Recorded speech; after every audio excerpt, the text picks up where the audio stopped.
কারা মন্দিরে হামলা করলো, কোথায় ছিল প্রশাসন, কোথায় ছিল পুলিশ? আমরা দেখেছি বিগত ফ্যাসিস্ট হাসিনা সরকার তাদের আমলে এইরকম যখন হামলা হয়েছে, হামলা প্রথমে হতে দেওয়া হয়, ভাঙচুর হয়ে যায়, দখল হয়ে যায়, তারপরে পুলিশ আসে, তারপর চলে সাম্প্রদায়িক হামলার বিরুদ্ধে ওই ফ্যাসিস্টদের রাজনীতি। যে সহনশীলতা আমাদের ধর্মের জন্য জরুরি, রাষ্ট্রীয় জীবনের জন্য জরুরি। আমরা এই দেশের বিজ্ঞ আলেম ওলামাদের কাছে অনুরোধ করব, তারা যাতে এই ধর্মীয় নির্দেশনা দেন যে সহনশীলতা আমাদের ধর্মের জন্য জরুরি, রাষ্ট্রীয় জীবনের জন্য জরুরি।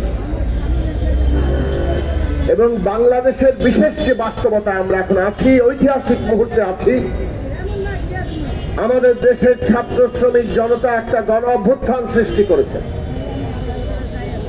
এই গণ অভ্যুত্থান একটা নতুন বাংলাদেশের যাত্রার দিকে যাবে।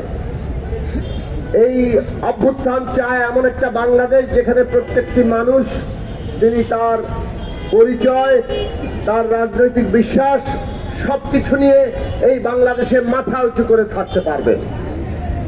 এই মর্যাদা, পারস্পরিক মর্যাদা এবং সহনশীলতার সম্পর্কের মধ্যে আমরা থাকব, এই বাংলাদেশ আমরা করতে চাই। আজকে যখন এইরকম একটা বাংলাদেশের ঐতিহাসিক মুহূর্ত তৈরি হয়েছে, তখন দেশের ভেতরে পতিত স্বৈরাচার এবং দেশের বাইরে বাংলাদেশের যারা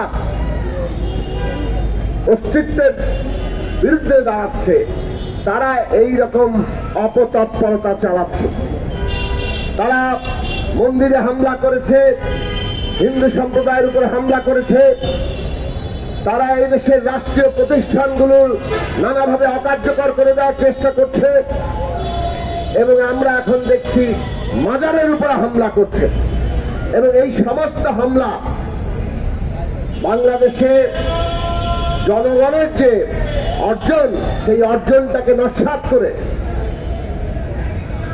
বাংলাদেশকে অস্থিতিশীল করে রাখার এবং সেই অস্থিতিশীলতার সুযোগ নিয়ে এই অভ্যুত্থান ব্যর্থ হয়ে গেছে, এইরকম একটি অবস্থা তৈরি করার চেষ্টা। কাজেই আমরা আবারও সবাইকে আহ্বান জানাবো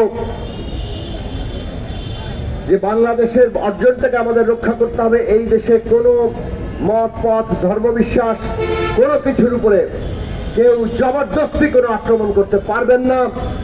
এবং আমরা সরকারের কাছে বলবো, প্রত্যেক প্রশাসনের লোককে জবাবদিহিতা করতে হবে। কেন মাজারে হামলা হলো, কারা মন্দিরে হামলা করলো, কোথায় ছিল প্রশাসন, কোথায় ছিল পুলিশ? আমরা দেখেছি বিগত ফ্যাসিস্ট হাসিনা সরকার তাদের আমলে এইরকম যখন হামলা হয়েছে, হামলা প্রথমে হতে দেওয়া হয়, ভাঙচুর হয়ে যায়, দখল হয়ে যায়, তারপরে পুলিশ আসে, তারপর চলে সাম্প্রদায়িক হামলার বিরুদ্ধে ওই ফ্যাসিস্টদের রাজনীতি।